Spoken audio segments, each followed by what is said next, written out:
Hey everyone, Aaron here. Welcome back to another anime review. First off, happy Valentine's Day. If you didn't see my Valentine's Day video, I want to wish you guys and girls a happy Valentine's Day. And of course, what we're reviewing today is anything but happy. It's Handshakers episode 6. Oh god, this show. Woo. Okay, so, you know, I love when anime tries to do two things that it fails horribly when it tries to do. My first would be making a interesting concept using incestuous relationships. I don't ever think there's ever been an anime series that I've ever seen with incest that has ever been, I want to say, done well. Probably the closest thing that ever was done well to it was Yosuke no Sora, and even then it was creepy and very odd, but at least it gets some brownie points for being a show that isn't focused on it. But when it did have that moment, which is the last like several episodes, it was at least somewhat heartwarming in its own creepy way. In this show, it's not. It's just creepy all over. Episode simply, I'll talk about some of the stuff that happened, but I want to focus more on the bad stuff that happened this episode because there was a lot of stupid moments.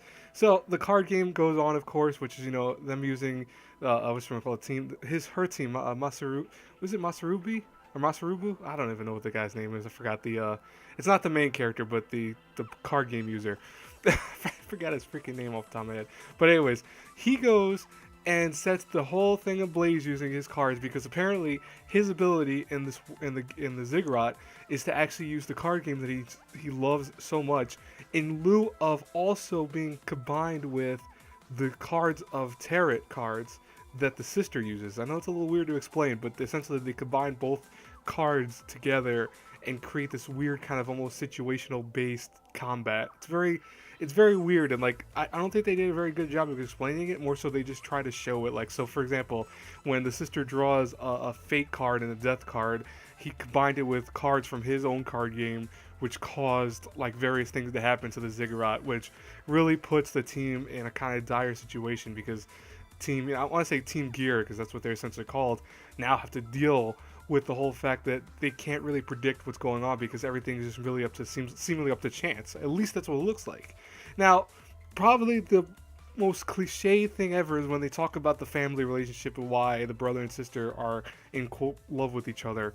Apparently, they came from a very broken family. The father was very cruel and harsh to them, and the mother was a raging mess because of it. She's like, oh, the kid doesn't want to go to school. He wants to play cards all day. And the daughter is very smart. So, of course, that's going to lead the brother and sister to become very close, right? Obviously, right? That's what always happens in these weird incestuous anime type things. But it caused them to become close nonetheless. And I couldn't feel bad for this because it's like I've seen this done before in stories in general, even if it's not incestuous related. But this was just weird. Like the way they did it was just very odd. It didn't have enough impact to even really warrant anything.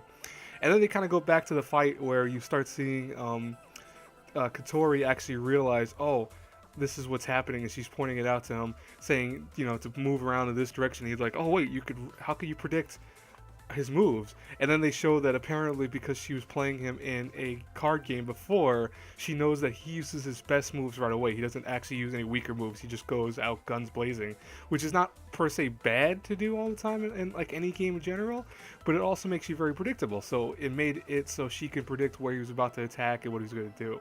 Now, of course, the battle ends with the main dude making a gear arm and like hitting the kid in the face. Like, I know this is supposed to be a really sad moment because he like flies at him, but two things ruin the scene. One, this was like the stupidest looking scene in the world because he slams at him and you just can't help but crack up laughing when the following image is the sister and her boobs shaking all over the place. Like, that doesn't make for a compelling story or a compelling moment. It just makes for a stupid moment. So I can't feel bad for any of these characters. I can't go, oh, that sucks. Oh, man, they lost. No, I was more so cracking up. I couldn't stop laughing. So I don't know, maybe the show's trying to actually be serious and just be comedy now. So it's going away from the serious tone and comedy. I don't know. But honestly, once again, the music was stellar. I really dig the OST of Handshakers. Like, one of the best OSTs of this whole season, to be honest, of anime. It's really great, and it's very well done. But the animation and the characters and stuff like that in the story right now are very low levels of just anything. They don't do a good job of trying hard enough to really compel the story or even push the anime forward in general. I mean, I know they try to do something very interesting, unique with the animation.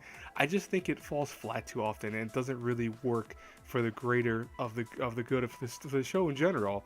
But I don't think this is the worst episode. I mean, I know it was weird with the whole love thing and all that. I mean, it's kind of fitting, I guess, on Valentine's Day, but it was a very, mediocre episode. Probably one of the better episodes, I hate to say, of Handshakers. That's not saying much, but at the same time, at least I didn't fall asleep. I was cracking up laughing when I saw that that one scene that showed up.